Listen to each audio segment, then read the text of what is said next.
Welcome to your weekly Roar, where we break down what actually matters, cut through the noise, and give you something you can use right now. I'm Dustin. We're here with my best friend in the world, Brandon, and today we're diving into a big one: why Web2 is dying and why ownership economies are rising. Now, I want to be clear. When I say Web2 is dying, I don't mean websites disappear tomorrow. That's not what's going on. I don't mean social platforms vanish overnight. I don't mean the internet you use every day just shuts off. That would be ridiculous. What I do mean is this: the old model where platforms own the audience, companies extract the value, users create the energy, and almost none of the upside flows back to the people who made the network valuable. That model's breaking. It really is. And what's replacing it is bigger than crypto hype, bigger than a token launch, and bigger than a marketing trend or AI. It's a shift toward ownership economies. It's a shift where customers become partners, users become stakeholders, communities become growth engines, and eventually AI agents become economic actors inside those networks too. It's coming. If you've ever wondered why people are tired of platforms and tired of being targeted and tired of being tracked and tired of being sold to, and why the next generation of companies will have to build differently, this one is for you. So let's get into it. Brandon, go for it. This week's spark is simple. People are done being the product. What's at the core of it? For years, Web2 gave us amazing tools: social media, search, cloud software, marketplaces, streaming, creator platforms, online communities. It connected the world. It lowered the cost of publishing, and it created entire industries. But there was a trade. The Web2 bargain was: you bring the content, you bring the attention, you bring the network, you bring the data, we give you access. And for a while, that felt like enough. But you could post for free, build an audience, sell a product, start a movement, launch a brand. But over time, people started to notice something. They built the audience, but the platform owned the reach. They created the content, but the algorithm owned the distribution. They generated the data, but the company owned the value. They helped grow the network, but the cap table stayed closed. That's the tension. And that tension is why Web2 is not necessarily disappearing, but it is losing cultural trust, because people are asking a new question. If I helped build the value, why don't I share in the upside? That question is the beginning of the ownership economy. Now, this matters for companies because the older customer relationship is not enough anymore. For decades, businesses talked about their target audience. And just listen to that phrase for a second: target audience. It sounds like something you aim at. It sounds like people are objects in a funnel. We targeted them, we captured them, we converted them, we retained them. That language tells you everything about the old model. But the next model is different. The next model says, don't target people, invite them. Don't capture attention, earn participation. Don't just convert users, create owners. Don't just build a brand, build an economy around the brand. That's the move. And blockchain gave us the first real infrastructure for this. Not because every business needs a meme coin. Not because, that's actually kind of funny. Not because every brand needs to slap an NFT on something, but because blockchain introduced a new primitive into the internet: programmable ownership. That means digital ownership can move. It can be verified. It can be shared. It can be governed. It can be rewarded. It can be embedded into the experience from day one. And when you combine that with AI, especially agentic AI, now you're not just talking about people clicking buttons. You're talking about AI agents helping people create, operate, market, transact, vote, coordinate, and build value inside digital economies. That is where this gets big, because the company of the future may not look like a traditional company. It may look more like a network of founders, customers, contributors, creators, investors, operators, agents, and communities, all participating in the same value loop. And that's why Roar's perspective matters here. Roar is building towards this web next idea: AI-powered decentralized business infrastructure. The idea is not just let's make software easier. The idea is what happens when launching, funding, operating, and scaling a business becomes radically more accessible and ownership is built in from the beginning. That's not a small shift. That's a completely different economic imagination. So our quick take, here's the thing that most people get wrong. They think ownership economies are only about tokens, but they're not. Tokens are one tool. Blockchain is one layer. DAOs are one structure. But the real shift is psychological and economic. People do not want to be passive consumers anymore. They want a stake, they want a voice, they want proof, they want participation, they want alignment. And companies that understand that are going to build stronger communities than companies that keep treating people like traffic, because traffic leaves. Owners stay. Community compounds, participation spreads, and shared upside creates a type of loyalty that ads can't buy. Before we get into the next part of this might be a good moment to grab a coffee or reset for a second, because what we're about to get into goes a layer deeper. All right. So let's go deeper, because the rise of ownership economies is not just a Web3 conversation. It's a business model conversation. It's a labor conversation. It's an AI conversation. It's a brand conversation. Honestly, it's a trust conversation. The old internet was built around scale. How many users can we acquire? How much time can we capture? How much data can we collect? How many ads can we serve? How much can we automate? How much can we optimize? That model created giants, but it also created exhaustion. So people are overwhelmed by content right now. They're starting to distrust platforms. They're skeptical of brands. They know when they're being manipulated by an algorithm. Heck, kids even know when something is AI generated without a little AI generated label. They're like, that's AI. They know when a company says community but means audience we can monetize. Let's be real. And now AI is pouring gasoline on this, because with AI, content becomes infinite. Ads become infinite. Bots become infinite. Personalized persuasion becomes infinite. Synthetic media becomes infinite. So the question becomes, in a world where anything can be generated, what becomes more valuable? It's coming. I'm telling you. And that goes to what we've been saying over and over and over. Listen, we've written the white paper on it before anybody else did. I've heard nobody talking about pot but us. I'm just kidding. Proof of truth got your attention, didn't I? Proof of truth, which is what we're saying is the new valuable proof. But trust, proof, identity, ownership, human connection, and shared incentive. That's the new premium. That's why ownership matters. When someone's just a customer, they might buy once. When someone is a fan, they might even share. When someone is a community member, they may engage.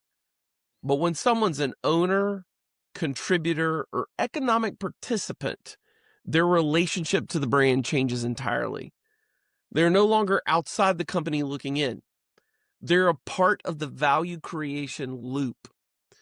That can actually mean a lot of different things to us. It can mean token-based rewards. It can mean community equity models where legally appropriate. It can mean revenue sharing pools. It can mean DAO governance. It can mean creator royalties. It can mean customer advisory councils and real influence in them. It can mean loyalty programs that are actually portable assets. It can mean users owning their data and choosing how agents use it. Now, that one is a key one I love. It can mean AI agents working on behalf of individuals, not just platforms, which is what we're developing. And the important point is not that every company copies the same structure. That's not what we're after. The point is that companies need to stop thinking of users as endpoints and start thinking of them as nodes in the economy. Because the next great brands will not be the ones with the loudest ads. They'll be the ones with the strongest aligned networks. Let's bring in the AI piece. So before I even say this next piece, remember, AI is not going to look at your advertisements. They don't need them. So when AI is strolling the internet, they're going to be looking at things very differently.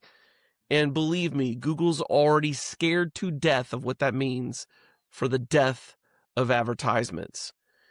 AI is moving fast, but the business impact is uneven. A lot of companies have AI tools now, but many are still stuck in pilot mode. They have experiments, dashboards, co-pilots, and demos. I mean, heck, one of them calls their AI co-pilot because it's just a demo. But not always, do they have deep workflow transformation. That's something we build deeply into. And that matters because agentic AI is not just another productivity tool. It's not just something put to work. Agentic AI means systems that can take goals, plan steps, use tools, coordinate workflows, and act with some level of autonomy, with as much autonomy as they can be allowed without breaking things. And if they do have the autonomy to break something, they fix it after they break it and they make it better and create a new rail. Is that possible? I could say, hell yeah, because I'm doing it. But I'll come back to this. That changes the shape of work entirely. Here's the key. If AI agents are only owned and directed by centralized platforms, we repeat the Web2 mistake. And that's where we're at right now.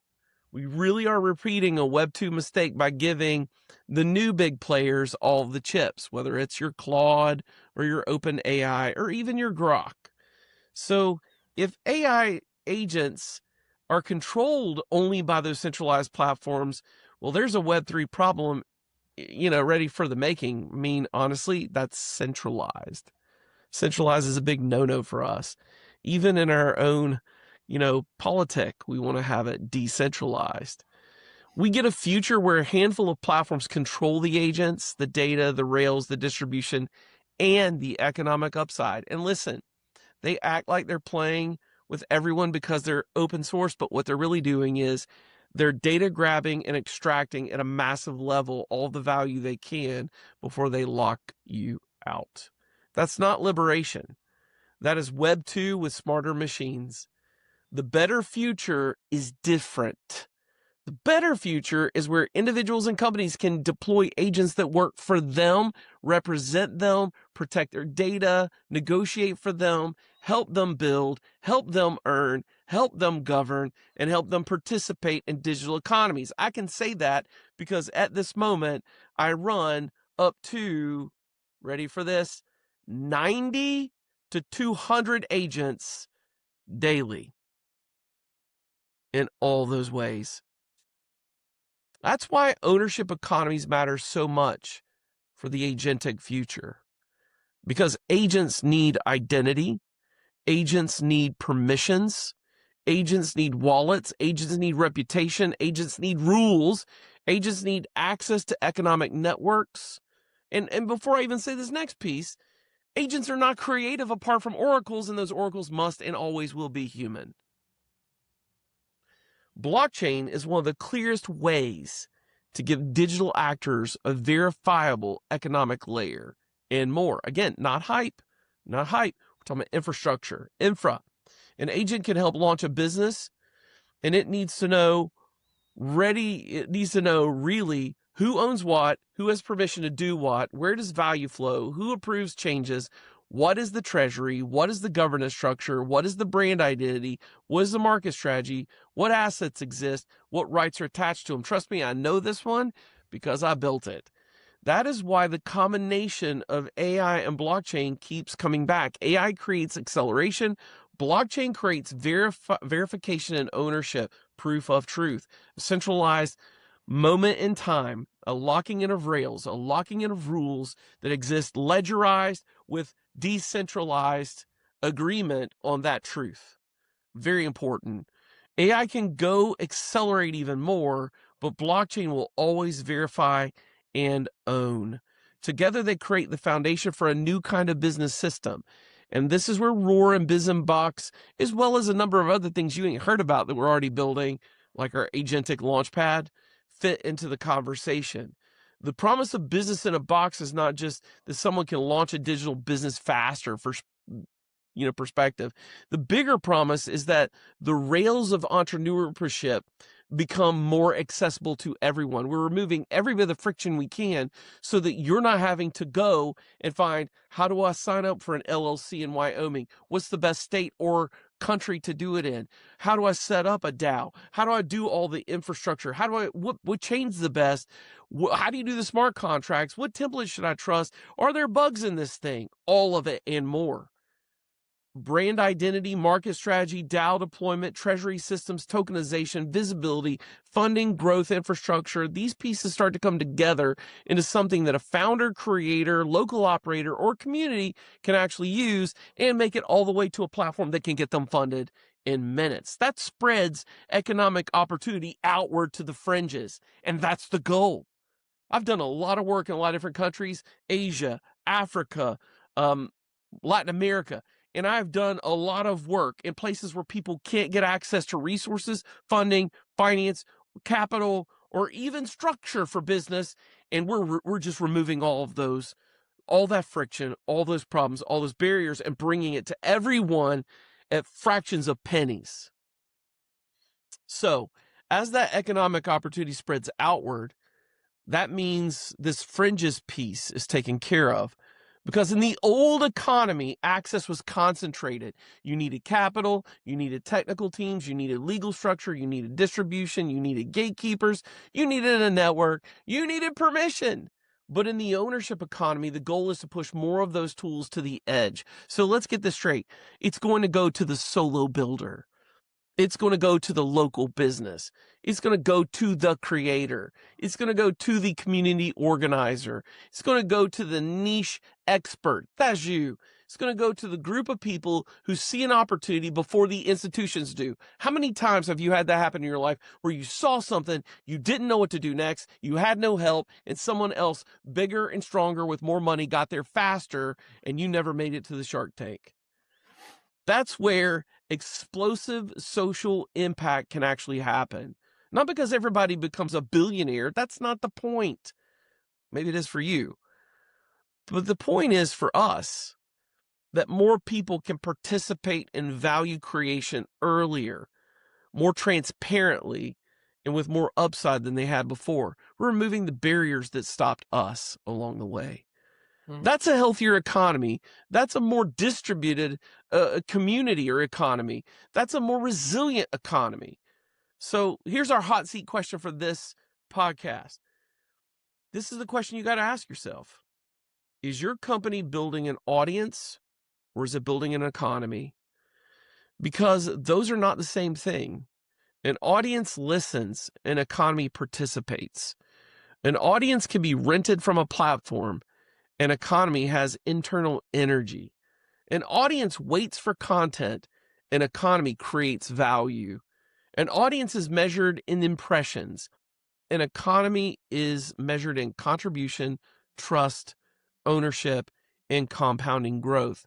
So if you're a founder, marketer, builder, creator, investor, operator, ask yourself, where are people already creating value around what we do? Are they referring others? Are they giving feedback? Are they making content? Are they building on top of our tools? Are they organizing the community? Are they educating others? Are they improving the product? Are they bringing capital, attention, credibility, or distribution? And then ask the harder question, are we rewarding that value fairly? Because if the answer is no, someone else eventually will. And this is the real talk moment as we start to bring this thing home. Let's be honest for a second. A lot of companies say they love community, but what they really love is free labor. Trust me, Google, OpenAI, and others that we partner with now have built off of my back. WordPress as well. There's a lot. Facebook. They love customers promoting the brand. They love creators making content. They love users training the algorithms. They love fans defending them online. They love people giving feedback, writing reviews, creating tutorials, inviting friends, and building culture around the product. But then when the value shows up, the upside only flows one way. That's the part that has to change. The companies that win the next era will be the ones bold enough to say, our users are not just users. Our customers are not just customers. Our community is not just a marketing channel. Our clients are not just accounts. They're part of the value system. We see them. We see you. We see you. Roar. We see you. And when you do that right, your brand identity becomes stronger because it's no longer just what you say about yourself. It becomes what the community believes, builds, repeats, and owns with you. And that's a different level of brand power altogether. So, before we land this, take a second to think about how this actually shows up in your world, because this next piece is where it all starts to connect. So it's time for the roar. Now let's bring this home. What should companies actually do? Because it's easy to say, build an ownership economy. It's harder to change how a company thinks. So here are the shifts. Shift 1, stop thinking funnels. Start thinking in loops. The funnel says awareness, interest, conversion, retention. The model is useful, but it's incomplete. An ownership economy works more like a loop. People discover the brand, they use the product, they contribute value, they earn status, access, ownership, rewards, or influence. That makes them more invested. Their participation attracts others. The network gets stronger, the brand becomes more trusted, the economy expands. That is the loop. And AI agents can make that loop faster. Agents can help onboard new users. Agents can personalize education. Agents can match contributors with opportunities. Agents can summarize governance issues. Agents can help creators package content. Agents can help small businesses launch campaigns. Agents can help tokenized communities coordinate without needing everyone in meetings all day. But the loop only works if the incentives are aligned. If the agent is just helping the company extract more value, people will feel it. If the agent is helping participants create, earn, own, and grow, people will trust it. Shift number 2, design participation before monetization. Most companies ask, how do we monetize this audience?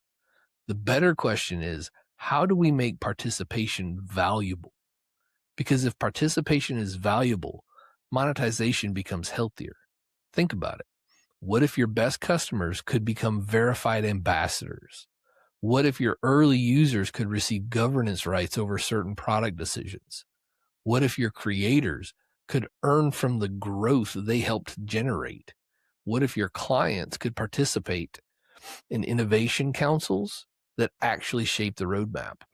What if your loyalty program was not just points trapped in a database, but portable digital value? What if your AI agents could help customers find the best role inside the ecosystem? Buyer, contributor, referrer, educator, investor, creator, operator.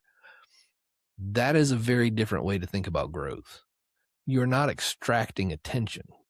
You are activating ownership. And then shift number 3, build with transparency.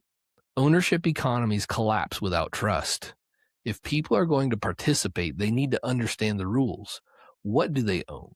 What do they not own? What can change? Who decides? Where does the money go? What rights are real? What is symbolic? What is legally binding? What is just access? What is governance? What is financial upside? This is where companies have to be mature. You cannot use ownership language casually. You cannot promise upside. You cannot legally or operationally support. You cannot use tokenization as a gimmick. The future is not about pretending every customer is a shareholder. The future is about designing honest participation models where value, access, influence, and rewards match the contribution. That could be simple. It could start with community rewards. It could start with transparent referral economics. It could start with creator licensing. It could start with member-owned data vaults. It could start with token-gated governance over a specific part of the ecosystem. It could start with a DAO for a project, fund, brand initiative, or local economic network. The key is make the value loop real. Shift number 4, Treat AI agents as participants in the operating system. This is the part people are still underestimating. AI agents will not just be chatbots on websites. They will become operators. They will help run workflows. They will coordinate tasks. They will manage customer journeys. They will handle research, generate brand assets, monitor markets, support community governance.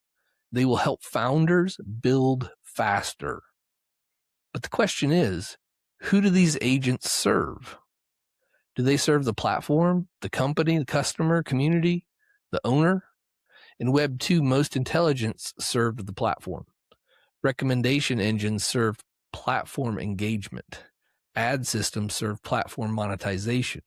Algorithms serve platform control. In Web Next, we need agents that serve aligned ownership networks. That means a customer's agent may negotiate on behalf of the customer. A founder's agent may help launch a business. A DAO's agent may help summarize proposals and flag risks. A brand's agent may help identify which community members are creating the most value and deserve recognition or rewards. A creator's agent may manage licensing, distribution, and collaborations. This is where blockchain becomes useful again. Because if agents are going to participate in economic systems, they need verifiable identity, wallets, permissions, audit trails, and rules. That does not mean everything belongs on chain, but it does mean ownership and coordination need a trust layer. So shift number 5, move from brand identity to shared identity. This may be the biggest one. In the old model, a company built a brand and pushed it outward. Logo, messaging, campaign, positioning, content, ads. In the new model, brand identity is co-created. The company starts the signal. The community strengthens it. The participants spread it. The owners defend it. The agency amplify it. The economy gives it motion. That is explosive when it works. Because people do not just say, I like this company. They say, I am a part of this. That sentence is powerful. I am a part of this. That is what sports teams understand. That is what great movements understand. That is what open source communities understand. That is what the best creator communities understand. And that is what the next generation of companies has to understand. Your strongest brand asset may not be your product. It may be the number of people who feel like your growth is connected to their growth. And that's the ownership economy. So 1 minute insight, here's what this really means. Web 2 was built around platforms capturing value from networks. Ownership economies are built around networks sharing value with participants. AI makes this urgent because AI will multiply content, automation, and competition. The companies that keep treating people like targets will become easier to ignore. The companies that turn people into partners will become harder to replace. Blockchain matters because ownership needs proof. DAOs matter because participation needs governance. Tokens can matter because incentives need rails. AI agents matter because coordination needs scale. And the companies that combine those pieces responsibly, not as hype, but as infrastructure, will build the next generation of digital economies. So this week's roar line, if there's one thing to take away from this, it is this. The future will not belong to companies that own the audience. It will belong to companies that help the audience become owners. That's the roar. Because Web 2 taught us how to scale attention. Web Next is going to teach us how to scale ownership. And the difference is massive. Attention can be bought. Ownership has to be earned. Attention is temporary. Ownership compounds. Attention follows the algorithm. Ownership builds the economy. So for companies, this is the challenge. Stop asking, how do we get more people to consume what we make? Start asking, how do we help more people participate in what we're building? And for individuals, this is the opportunity. Stop thinking of yourself as only as a customer. You are a builder. You are a contributor. You are a node in the network. You are a participant in the economy. And with the right tools, the right agents, and the right ownership rails, you can help create value and share in the upside. That is why this matters. That is why the next version of business will look different. And that is why the rise of ownership economies is not a side story. It may be the story. On that note, I'll say this. I've spent a lot of my history in web development and creative work, training companies and individuals who are entrepreneurs in how to reach out on social media and utilize the algorithms and the communities that were available to them to grow their brand or their business. And I've helped thousands get successful in that space. No one even knew what I was. I was just a little cyber ninja. But here's the deal. Here's the deal at the end of the day. I've said this over and over and over. It's all about creating massive value and showing up for other people, showing up for them on their best and worst days or whatever, and being in their world and giving them before you ask anything from them. Give 3 times what you ask. And if you take that logic and you realize you are not a consumer any longer, you're a creative, and you apply that same logic to the businesses and the platforms of our day, you will realize very quickly that it's all extractive behavior. And it's time for you to be empowered to know that you are creative, you have value. And as you bring that value to market, it is very necessary for you to receive a reward. Jim Rohn always said that you don't have to worry about how much you need as long as you make sure that other people get all that they need. Or you don't have to worry about getting what you want as long as you make sure that others get what they need. Somewhere in this world, there are amazing creatives that have been pushed down, hidden, and forgotten, and we're talking to you today. We want you here. Time to show up and be that creative and bring your awesomeness to market. So that's this week's Roar. If this hit for you, share it with someone who needs to hear it, especially somebody building a company, growing a community, launching a brand, or trying to understand where AI and Web3 are really going. And make sure you've tapped in so you don't miss what's coming next. Follow us here, follow us on our platforms, hit the like button, give us some comments and interaction. It helps us. We've got more conversations, more clarity, and more real insight coming your way.